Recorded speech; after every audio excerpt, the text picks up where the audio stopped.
Hello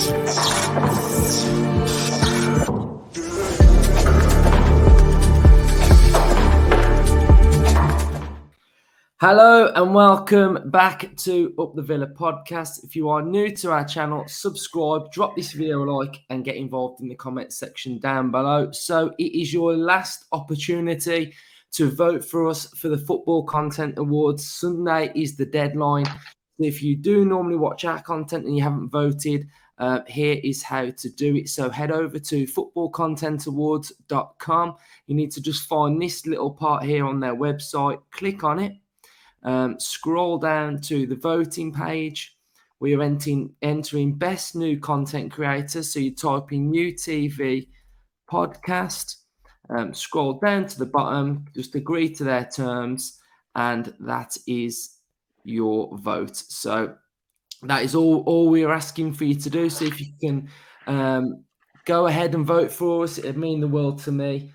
So I'd be really appreciated with that one as well. So Villa transfer window is shut and we've signed Dendoncker. So I'd like to talk about that on this episode before we get into the City preview as well. So Dendoncker, really happy with it. I think it's an astute signing from Villa.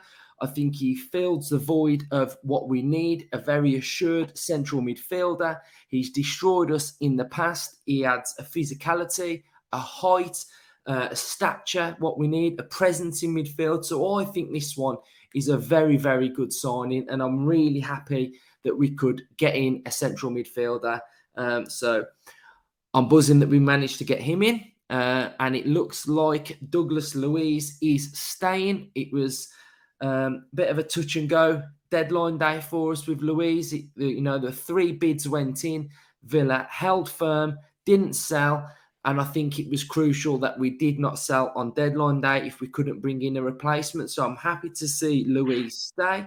I know we've probably turned down a lot of money, which we could have got 25 million. But I think where we are as a football club with our central midfield, we just could not sell without bringing in another one. So I do really like Louise. And hopefully, if we can get some sort of contract done with him, again, it looks likely he's able to talk to clubs in January. But I think for the here and now, Louise had to stay. So, Justin, your thoughts on Dendoncker and your thoughts on Louise?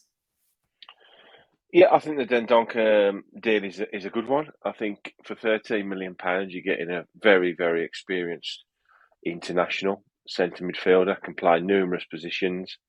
I've heard some Wolves fans be quite disappointed he's going. Some say that they're not disappointed he's going, but you always get that within fan bases.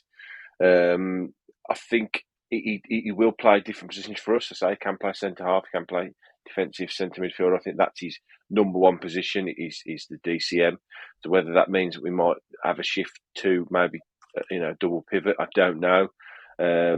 Interestingly, we've seen Tim Irabunum go out on loan to QPR as well, which means that a lot of people are seeing him as the sort of backup to Kamara. But obviously, that's going to be Dendoncker now. I think it's a good signing. It's not an eye-catching signing. It's not a real wow, we have signed Dendoncker. But when you actually sit back and you think about it, there's been many players like this over the years we've signed and then don't come in all guns blazing and, all singing and dancing, but they turn out to be very good signings. And in the modern age, £13 million for a 27-year-old, I think he's a very good signing. I mean, he's basically played more or less every game for Wolves for the past 4 years, which has been probably their best 4 years in their history, more or less last 57 games, 37 games, 34 games. He's played 5 times this season already. So he's not like he's sat on the bench for them and he's never played for them, And like you say, he scored against us at Villa Park. And he's always done very well against us as well. And whenever I've seen him play, he looks tidy. I don't think he's got a huge passing range. I think he's limited in that respect, but he's a big lad. He breaks the play up. And he does the dirty things, the nasty things that you don't.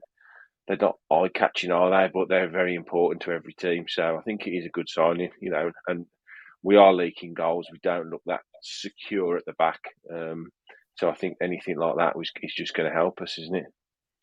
Yeah, it's really important that midfield starts looking not chaotic and starting to get a grip on games and getting a foothold. And sometimes when the games aren't going our way, that we've got that midfielder that just has that bit of nous in that moment to just change, like get the grip on it again and calm the whole thing down. Yeah, And I think I, Dendoncker can do that. he can. Yeah, I think what's probably important is he probably will start his Villa career on the bench, but hopefully if we can get ahead in a game and not concede after 30 seconds after scoring, then you'd like to think that with 10, 15 minutes to go, a player like him coming off the bench to shore up the midfield, at the moment, who would come off the bench to do that job? We haven't got anybody, have we? So you can stick another defensive centre midfielder on to help us do that. The Douglas Louise one, I've been up and down with this one all day. As soon as the news broke that Arsenal looked like they were going to have a serious attempt at trying to sign him, I've had moments when I've thought, he's had plenty of time to sign his contract. Doesn't seem to be rushing to sign a new deal. He's out of contract next summer. He's only started one game under Steven Gerrard since he's arrived, I think.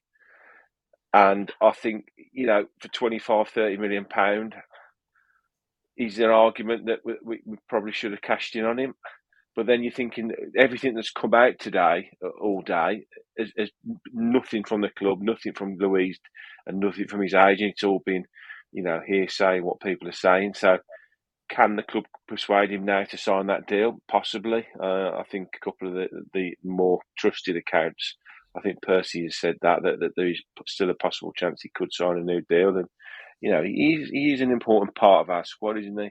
Nobody's pulling up trees at the moment. Nobody's absolutely standing out and, he's undroppable.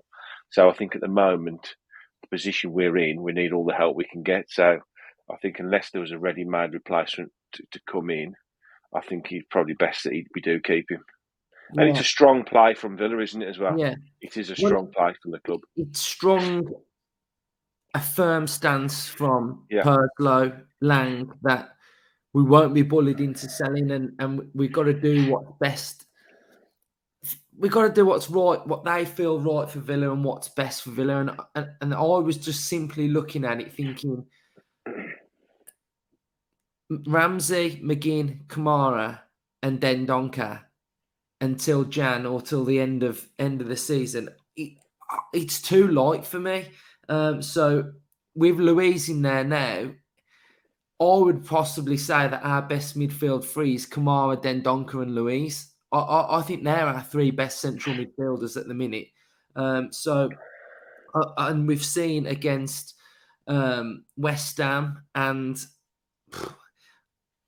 arguably a little bit against Arsenal that Louise is probably our best central midfielder, barring Kamara. That's how I feel. It's a tough one, isn't it? Like I say, nobody's really in great form. I think he did well when he come on against Arsenal, as well as anybody did in the game, to be honest. And he scored a couple of goals, albeit not fortuitous ones, because I'm pretty sure he knew what he was doing in trying to get it in that area. But to score from two corners in a week, it's more. Is it more luck than judgment? I don't know. Well, He's got that his ability. first won it the first man, didn't it, against Yeah. Arsenal? Yes. I mean, that was quite funny, wasn't it? Because they slagged off his first attempt and then he went and whipped it in the box. But it's obviously a ploy now. It's obviously something they're trying to do, whipping this ball in and crowding the keeper and trying to get it under the post, under the crossbar. And the last player that could do that regularly was Steve Staunton for me. He used to whip him in from the left under the post. I saw him score a couple directly from a corner at Villa Park. So, he's a good footballer. He's young. He's got a lot of ability. He's got a lot of time left in him. And it'd be a shame to sort of see him go and flourish somewhere else, which he probably would have done at Arsenal because of the way they're playing. He would have settled in there pretty quickly, you would think. So, yeah, it's a strong move from Villa. They've proved again that they're not going to be bullied and the money isn't always going to talk. So we're in a tricky situation at the moment. So I'm happy to see him stay. And that concludes our transfer hub for the summer, and I'm glad that a lot of you enjoyed it. It was a new feature. It brought you Villa news, transfer news, everything like that. I really enjoyed doing them. We had a look at all the players that we were linked with, and it got off to an absolute fly, didn't it? Transfer hub with Kamara, Carlos, Coutinho, Non-stop. and then it just petered out a little bit. And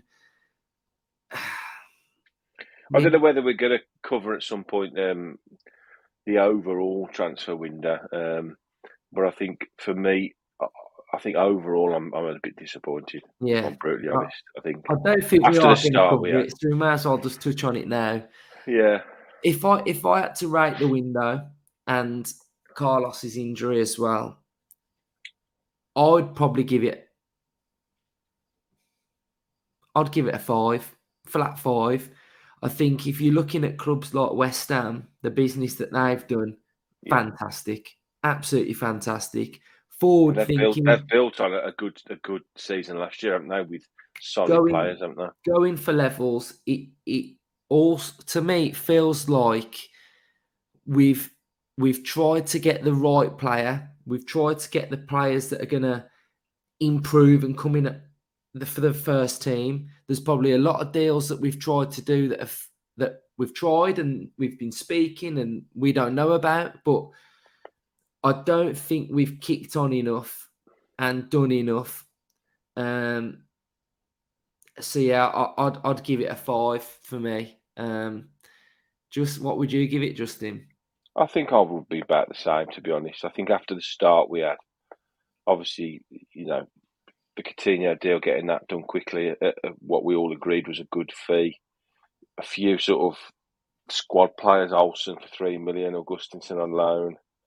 Kamara was a fantastic get for a free transfer. And then Diego Carlos, which was the big money signing, 28 million. We all know what's happened to him, unfortunately. I mean, you can't do anything about that. That's just the luck of the draw.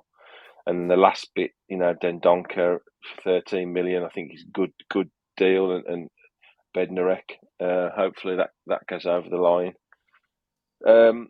It's not enough for me. It's not enough. I think you're looking at one starter there. One player coming into the first team. I know Carlos is injured, so he probably would have been 2. We've managed to shift a lot of players out. Players that really, a lot of them haven't really had a lot of game time. I mean, Wesley, Sinsala, the young keeper, Bidace has gone, Davis has gone, Traore's gone, Irabuna's gone. A lot of all them on loan. Kalinic and Hurahan were released, free transfers. Obviously, they'd been here for a while, not really contributed over the last couple of years. And then money sales. Chukwuemeka obviously took 20 million. Target went for 15.7. Trezeguet for 4, and El Ghazi for 2.5. So we have shifted a lot of players out. We have, skimmed the squad down a bit, but we haven't added the quality I think that we was all hoping for. And my basic maths, and Dave will probably kill me for doing this, but it's an £18.8 million net spend from my calculation. And when you look at, like you've said, rightly pointed out, West Ham, who finished very high up last year, had a good season. They've spent the best part of 150 to 170 million signing quality world-class players. Yeah, underwhelmed. I don't quite know what's happened. I don't quite know what's gone wrong. I'm pretty sure at the start of the window and the end of last season, they didn't see it panning out like this. And whether it'll all come out, what's happened, I don't know. I really don't know. Obviously, the start of the season hasn't helped. It's put us all on the back foot, and I think it's put the club on the back foot. Maybe that's what's halted one or two bigger signings over the last week or two, because they're a bit worried about the possible, replacement of a manager very soon. So that could have an impact on the transfer dealings. And we have got, obviously January is the next window, and we have got about 6 weeks off between now and then for the World Cup. So, there's not going to be that many games now between now and, I think it's about 12 to 14 games now, including cup games between now and the next window. So I think we've got enough. To be fair, one we are missing that we haven't mentioned, Jan Bednarek. What do you make of us getting him as cover on loan? Yeah, I think it's a very much same as Dendoncker signing, isn't it? It's had he have turned up today with Bednarek, if Bednarek and Dendoncker had signed with, say, a world-class 8 or a world-class forward, would have all been saying, brilliant, we got him, but we signed a couple of really good players there, good, solid professionals. And he's very much in the same camp for me as Dendoncker. He's a solid, professional, Premier League stalwart. Yeah, plenty of games, plenty of experience. Will do a job for us. Will he improve us massively? No, I don't think he will. But will he be an extra body, just in case we need a bit of extra help? Yes, he will. But it's not. I've got to be brutally honest. We are very honest on this podcast. Do you think, and this is one of my little vibes, and I'm not trying to make excuses for Villa here, because look at Forest signing 20 odd players and bloating up their squad. Do you think the problem has been shipping out the players, and I mean shipping them out for a fee? Because we've still got certain players that have gone out on loan. We haven't been able to get rid of Gilbert. He's still here. Sanson, we don't use him week in, week out. He's still here. Do you think that is part of the problem? Just breaking now, Luke, that the Bednarak deal's done. So that's definitely done. Yes, I do think it's the problem. I do think that we are notoriously, every time we get a new manager, we're always left with players we cannot shift. It's a problem we've had for a long, long time. We don't, barring Chukwuemeka for 20 million, all the rest, really, Target's gone for about what we paid for him, but the rest we just lose money on. We either have to let him go for nothing, we have to loan them out for the last 2 or 3 years of their contracts to a point where they're out of contract and we let them go for nothing. And they're all on big money, aren't they? They're all on big wages. I would think that's the problem with Gilbert. Whether he's not prepared to take a pay cut to move. And it's to be honest, it's totally his right to do that. This is his job. This is his livelihood. He signed a contract with Villa in very good faith, like all footballers do. And for whatever reason, he's not worked out here. And would you move your job and be forced to take half a pay cut, half your pay, your wages? You wouldn't. Nobody in their right mind would. I know it's a different thing because it's footballers and they're on really, really, really good money. But the money in football, it does prevent things happening. And I think there is a lot of problems in that respect. And the Sanson one, I will never. It's one signing I will never understand with Villa. What's gone wrong with Morgan Sanson? Yeah. I watched another clip of him the other day on Twitter, and the lad, he was just mustard, and he was at Marseille, and how he's just never had a run in our team, and he's been overlooked constantly. Like you said earlier, though, they might be waiting for something else to happen, i.e., Gerrard. Do you know what I mean? Yeah, I think that we'll come on to Steven Gerrard when we start talking about the Man City game. But it has to have had a big impact on the transfer window. The owners, I think they're very, very concerned where we are, how we're looking at the moment. Not just this season. I think it's 2 wins in 16. So I think they've got to be very careful, because a new manager with a new coaching team invariably means that they want their own players, don't they? Yeah. So you don't want another bloated squad full of players that you've got to get rid of. And the other factor in the Gerrard way he plays is he plays such not a bizarre way, but he plays a way that not a lot of coaches play, and he's shorn us of all of our width and players. So most other managers that are coming in will want some kind of wide players, won't they? So it might be prudent as long as we can pick up enough wins between now and January, whether that's with Gerrard or without him, then you would think, based on our net spend this window, that there'll be a bit of money floating about in January to help us hopefully either kick on and get comfortable mid-table, or God forbid, try and get out of a hole at the bottom of the league. That's the only way I can think about it, that it's been the reason why it's happened, and it's turned out like it has, because it has been very underwhelming, I'm afraid. Right, let's turn our attention to Aston Villa v Manchester City. This is going to be the shortest, sharpest match preview we've ever done. Let me talk about Erling Haaland first.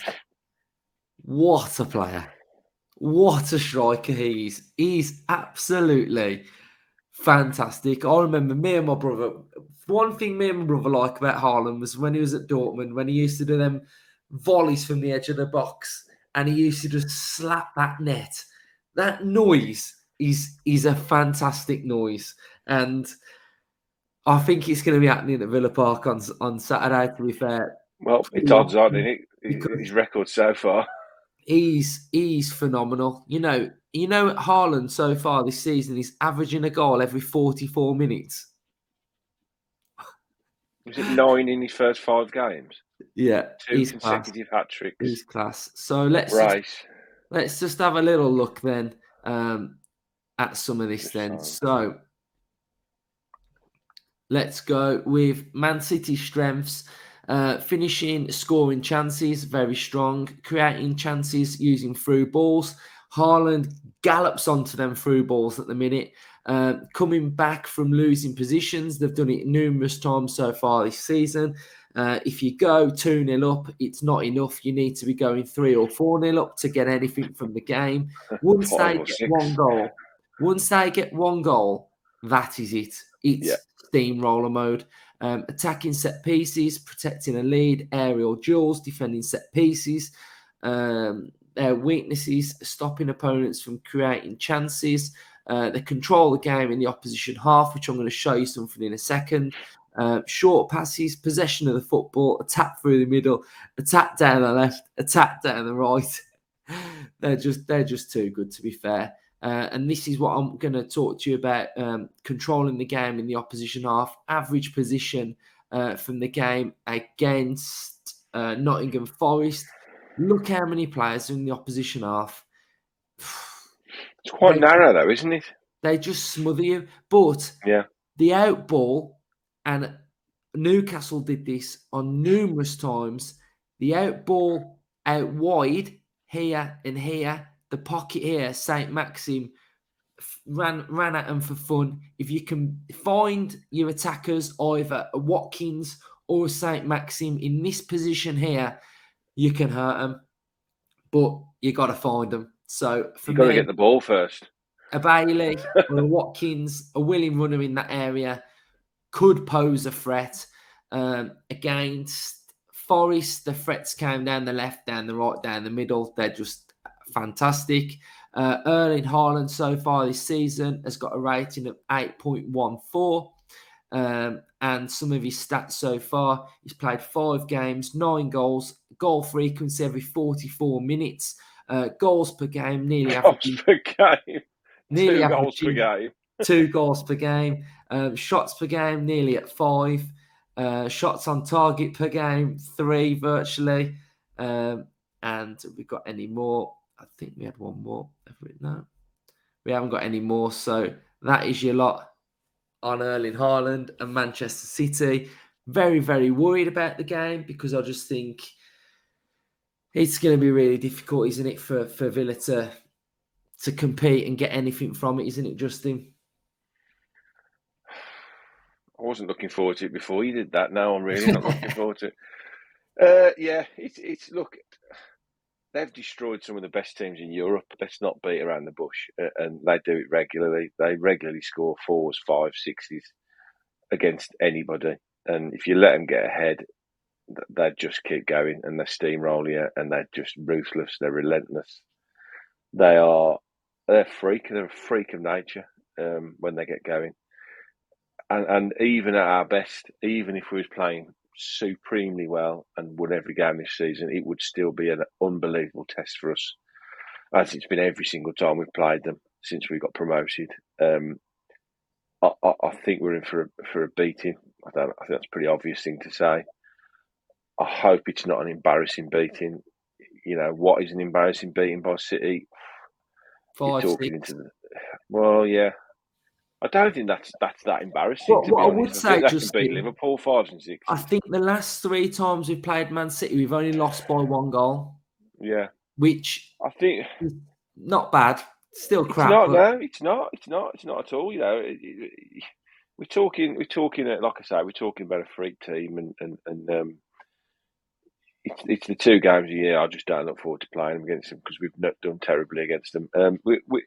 We've got to find a way of nullifying them, and it's almost impossible. I mean, looking at the amount of goals Haaland scoring, would it be maybe an idea to try and put someone on him?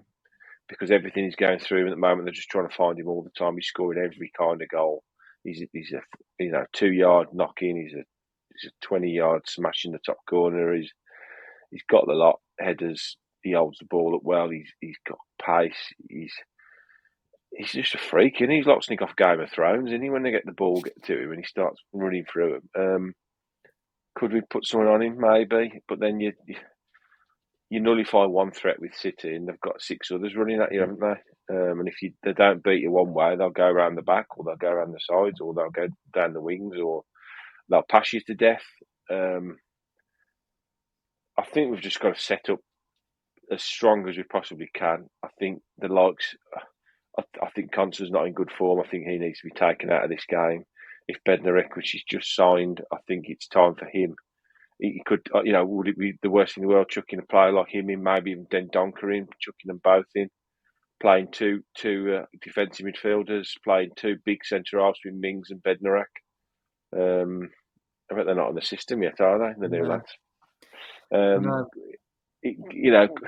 I'll possibly will be tempted to do that. I mean, Bednarek's a big lad, isn't he? Yeah. So just go defensive. Make sure your fullbacks don't bomb on. Make sure your midfielders are tight. I know we keep. It's like a broken record. We cannot be loose on the ball. We cannot be, not. The shape has got to be right, hasn't it? The shape has got to be so tight. It's got to be compact. Yeah, and I think you've got to go one up front. I know that gives you even less chance of trying to break on them and get anything. It's so hard. I mean, I don't envy Steven Gerrard. I mean, he's been given absolute pelters, and you can understand why the last few weeks. But would you envy any manager trying to set a team up to play against these and get a result? It's not impossible. The teams have got draws against them, but we've just got to be as positive as we can. Villa Park's going to be sold out. I dread going and us conceding in the first 3 or 4 minutes because the atmosphere will just be toxic. And that, as I say, that could have happened any time against these. So we could have won 3 out of the first 5 and still be very difficult to get anything here.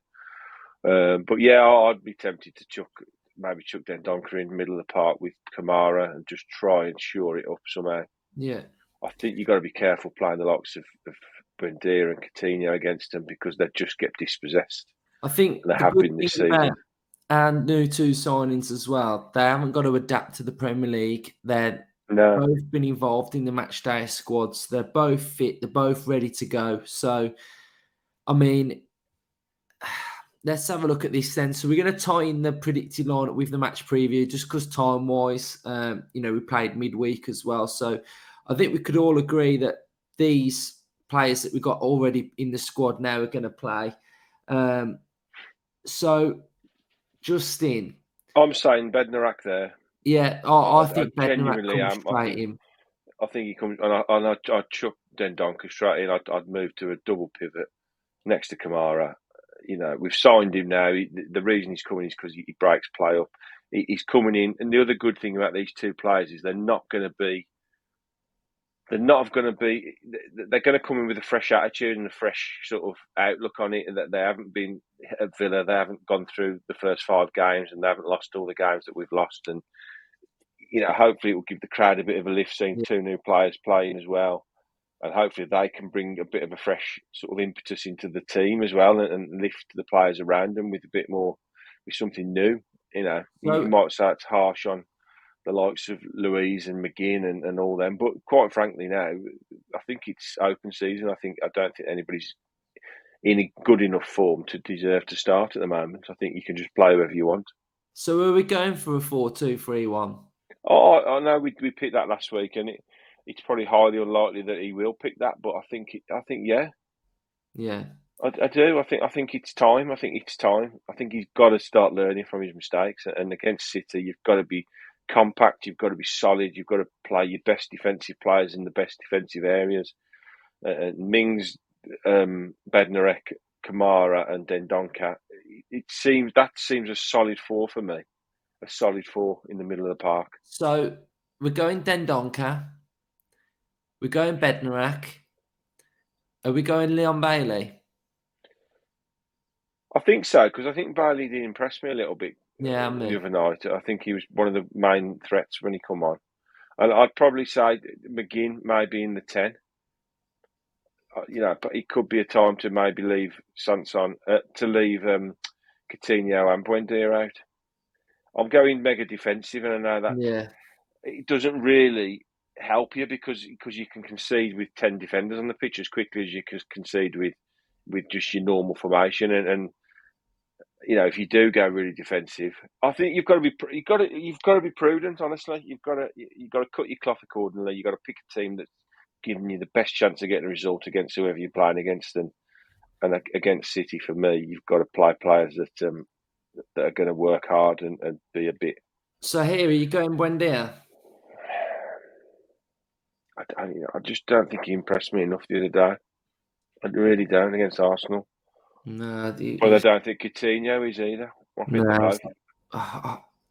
Let's go with Buendia. I'm with you. I don't think he did enough for me. Didn't nothing on the ball, did he? Wasn't But this getting is the hold of it. problem. None of them are they?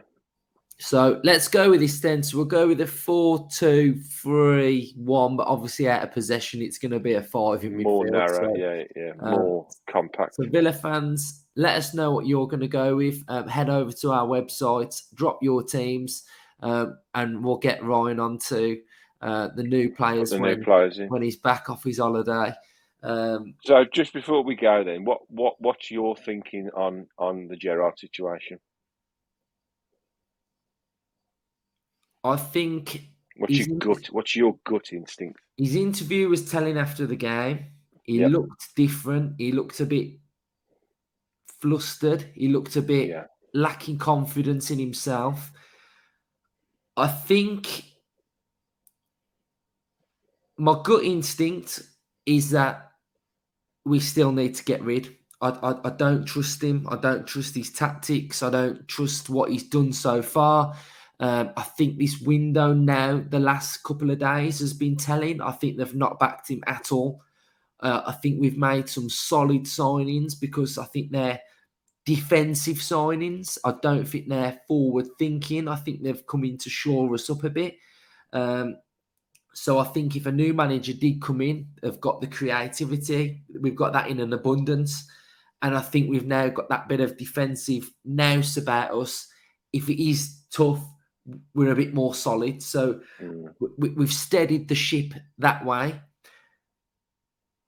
I think they're going to give him Leicester. I think they're going to give him that. If it's a negative result against Leicester, he's done and dusted.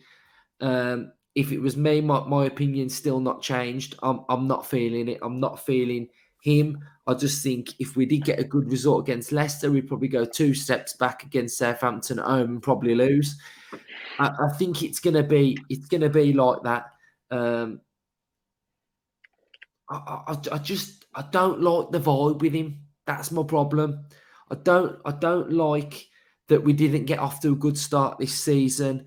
I don't like the stuff that I'm hearing behind the scenes a little bit from what I get to hear a little bit. I don't think the players like it. I just don't think they like that vibe. I feel like he's made his opinion on certain players, i.e. a Sanson, and sort of said, "You're not good enough for me." But when we're struggling, you've isolated him. You haven't given him a fair chance. So I think we've got stuff like that, and I think it is telling that we haven't gone big this window towards the end of it. So for me, that to me says they've not backed him, and if I'm not getting that from signing wise, then yeah. What are you saying? Do you agree? Do you feel the same or? I think I do. Yeah, it's never nice seeing anybody struggling, is it? And we all wanted to succeed. I think that there's a few problems with him as a manager, and I listened to a really good podcast, the Jake Humphrey one, High Performance, and he was interviewed just the year before, I think it was, when he was at Rangers, just before he won the title there, and he was going through all these, and he said some really interesting things. he felt like at the time that he got the Rangers job too soon. He openly said that because he said the likes of Brendan Rodgers and Jose Mourinho had 20 years to get themselves prepared for being a manager, and he wasn't really sure about being a manager until he was in his 30s, which doesn't give you a lot of time to prepare yourself for it. And as a player, he never failed, did he? He just didn't fail as a player. He got in the first team as a kid. He captained Liverpool at young. He won the Champions League, the FA Cup, the League Cup. He made his England debut. He captained England. So he never failed as a player. So he was not used to it. And I think as failing as a manager as he currently is with Villa, and he is failing because we're struggling. I don't think he likes being questioned, which is a sign of somebody that's never really gone backwards in his career, has he? He's never had to deal with it, has he? I don't think he's reacting very well to it. I think people are questioning him. I think players are probably questioning him. The rumours of Tyrone Mings fallout. Perhaps he's gone to him and said, look, I just don't think this is right. And I think he probably reacted badly to that. I think he needs better people around him that can literally take him to one side and say, this isn't working, Stevie. We've got to really think of something else, because he's been so single-minded and tunnel vision on this formation and way to play and da-da-da. And even when it's going blatantly wrong in front of all of our eyes, he's still not changing it, is he? I don't know. He's like he's frightened for failure, isn't he? I don't know. I wish he could take the games by the scruff of the neck, stop being so rigid, and almost go with the flow a bit more like he did as a player. When things weren't going right on the pitch, he'd grasp that game by the scruff of the neck, wouldn't he? And he'd change the game himself.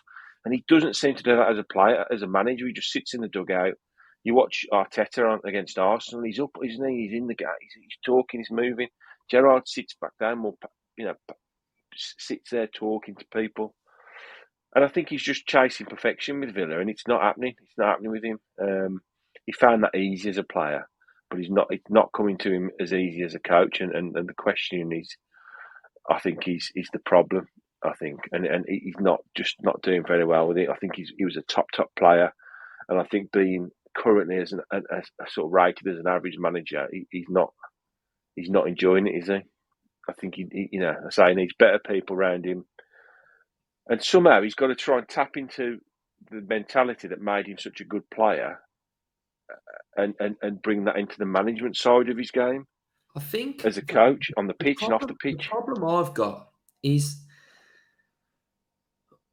a young manager should be, in my opinion, more creative, more forward thinking, more the new breed of managers coming through. You look at Arteta. He's a breath of fresh air, and I know he failed a little bit at the start, but he stuck to his principles and he learned from it. He learned from it. Right. When I look at Gerrard, I don't see it like a Guardiola in him. I don't see an Arteta in him. Do you know who I see in him? I see a Steve Bruce. Yeah, stuck in his ways. I see that vibe, and it's not crazy. It's not fun. I don't see them on the training ground, and it's fun and it's expressive and there's freedom. I see a weird vibe to it, and that's what I'm seeing basically. And I think coaches have to learn from the mistakes, don't they? They have to learn from the mistakes and they have to grow and improve. And if you can't learn from your mistakes and improve, how can he improve us?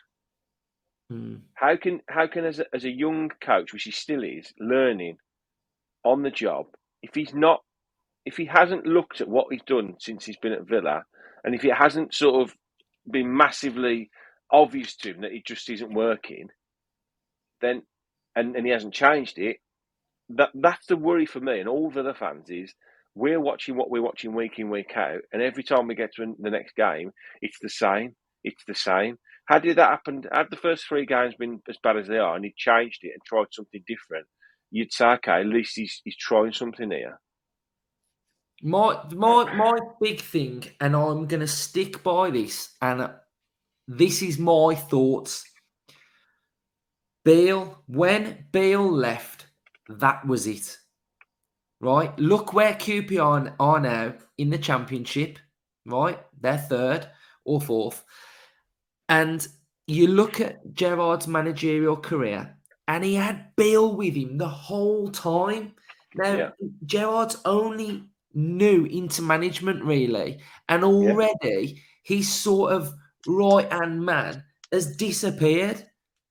And for me, that's a bit of a problem because he doesn't have his sort of right hand person that should back him and be with him through the tough times. He doesn't have that anymore. It's sort of like half his teams disappeared, and I think I honestly think that has been a massive, massive problem as well. I I think really, really do. And we're I still agree. getting Rangers fans now comment in the comment section saying Beale was the brains, and they're still commenting now. So that Yeah, that I think it's really really worthwhile listening to that podcast if you can. High Performance, Jake Humphrey. It's in 2020, I think it was. But the way he talks, it's almost like his management style. He's talking one on one to people and basically being almost a counsellor to players. Do you know what I mean? Like, I want to get the best out of you. I want to get the best out of you. He doesn't come across as a training ground, and this is everything we're hearing now. Exactly tapping into what you're saying. That Beale does all the on training ground stuff, works all the tactics out, works all the formation out, working all the technical side of being a manager. I don't think that's Gerrard. I think he's got this vision for how he wants to play and this style he wants to play, and he's so rigid with it that he's not prepared to sort of change, and it's going to cost him his job. Unfortunately, it is going to cost him his job because, like you said, I'm totally with you. I think a lot of people want him gone now. A lot of people are calling saying, "What is the point of keeping him?" And I do totally get that point of view. I do understand it because if nothing changes in the next 3 games, everyone's going to say we should have just done it 3 games ago. Do I think it's going to change? Hand on heart, I don't. From what we've seen so far, I think we're in for really bad night on Saturday night. But then we go to Leicester. I've just watched them lose again. You know, they're the only team that are below us now in the league. They've had an awful summer. They've lost most of their best players. The manager looks bereft and looks like he wants to walk. And we go to them the week on Saturday. And I think that's the real big game for Gerrard. I think he would have to probably, especially if we got a tonking against Man City, I think he would probably have to win his next 2 games to even be the Villa manager come the end of the international break. yeah, my little worry at the minute when I'm watching us is I said it on my match reaction is the application of a team that are struggling. The fundamental things of a team that are struggling, you have to have commitment, desire, hunger, fight, winning the. If you cannot win the first ball, you win that second one. You take that game by the scruff of your neck. If you can't win the second ball, you win the third one, right? Get a foothold in the game by doing the dirty stuff, right? Look at Bolton when we played Bolton in the cup. First off, they were fantastic, Bolton, right? We've got to use that similar thing in the games when we're struggling. And honestly, against Arsenal, we weren't winning nothing. And to me, that was part of the worry. And if we can't do that, then that's what I'm looking at the minute. And I think we're struggling in that sense that we can't, when we're up against it, against sort of like the Goliath, David and Goliath, we can't be David. We never David. We're never No, good enough. Do you know what I mean? I think Saturday's whilst we're all expecting not a very good performance and probably a beating, it's going to be very interesting to sit and watch how he's going to attack the game because he's obviously coming off the back of some really horrendous results and terrible position in the league. And we're all expecting a bad result, but it doesn't mean you can't set the team up to try and do something and get something out of the game, and that's going to be really important for him. And yes, people will say, all right, what happens if he does beat Leicester and Southampton? Then going forward, what happens if we just? I think at that point, you accept we lose on Saturday. I've accepted it already. I want to see us win the next 2, and then for me, he would have to carry on that. Then he would have Yeah, to build every single game. Then would have to be at a level. I think the second it dropped off again to anything like it's been, right, you've had your chance. We've given you more than enough time. You're gone. If he doesn't get results in the next 2 games after Man City, for me, he's gone. He has, for me, he would have to go as well. I think you couldn't persevere with it any longer, because you're going to end up being cut adrift, and we just simply cannot afford to be cut adrift and to be in a relegation battle, and to have that potentially hanging over us, because it nearly killed the club last time. Yeah, and what I would say about the negative vibe, and I'd say the podcasters took a bit of a negative stance from the way we talk. But what I would say is that if me and Justin are talking like this, right, then it's bad, right? It is bad, because me and Justin will look at the positives in anything, right? In anything. Go back and watch the videos before Dino got the boot. Go back and watch them. Look at our predictions, what we wanted from this season. We're optimistic. We look at the best in any scenario. But if I'm saying it's bad, then okay, you honestly, you've got to start to take note. You've got to open your eyes and have a look what's going on. Because if I'm saying it's bad, then it must be bad. So we'll end it there then. Bit of a longer one, but we've sort of tied in 3 things: Everything. transfers, match preview, predicted lineup. This is your Gerrard. last chance to vote for us. So please, just if you can, go ahead and vote. There will be no fan cams after the game, because I, unfortunately, cannot make the game. I am going camping. So I'll have no signal probably. So let's hope you haven't got a signal. So yeah, I'm camping. So our match reaction will be on Sunday evening. So yeah, a little bit of not our usual with our tin hats on. Bang on it, up to date reaction. So you're gonna have to wait for us on Sunday evening. So yeah, good. I can't make the game, but you know, if I can't make one game, I'd probably say, can it be that game that I can't make? So yeah, so thank you everybody that's watched Transfer Hub over the summer. Please vote for us if you can. If we can get to that final, I'll be over the moon. Cheers for watching our content. Get involved as always. Up the Villa. Up the Villa.